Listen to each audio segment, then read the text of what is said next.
समर्थ मंडळी,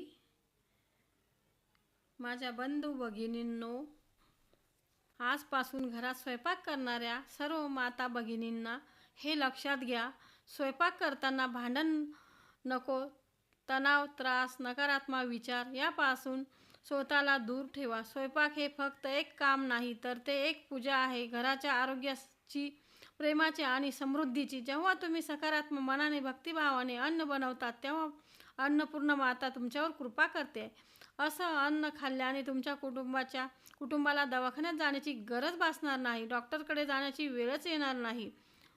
स्वयंपाक करताना घरात कुठे भांडण नको, कटकट नको, तणाव नको, कारण ज्या क्षणी तुमचं मन स्थिर होतं त्या अन्नावरही त्याचा परिणाम होतो. मग शरीर फक्त भरत नाही, मन, आत्मा आणि आरोग्य मात्र उपाशी राहतात. म्हणून शास्त्र सांगतं, अन्न हे ब्रह्म आहे, अन्न हे औषध आहे, अन्न हे आरोग्य आहे.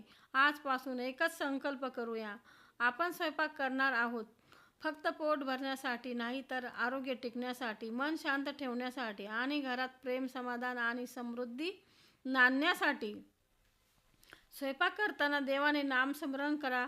ओम नमः शिवाय, राम राम, जय अन्नपूर्ण माता की जय. सकारात्मक ऊर्जा भरा. तुमचं प्रेम, तुमचं मन, तुमचं समाधान त्या अन्नातून घेतलेला प्रत्येक युक्तीच्या शरीरात उतरू द्या. जेव्हा स्वयंपाक भक्तीने होतो तेव्हा त्या अन्नाचे देव वास करतो, आणि जिथे देव वास करतो तिथे दवाखान्याची गरज भासत नाही. आईचं स्वयंपाक हेच घरातलं पहिलं मंदिर असतं. तिथून आरोग्य, सौख्य आणि आनंद निर्माण होतो. आईने शांत मनाने केलेले अन्न हेच खरं वरदान असतं. तर श्री स्वामी समर्थ मंडळी, माझा व्हिडिओ आवडला असेल तर लाईक करा, कमेंट करा.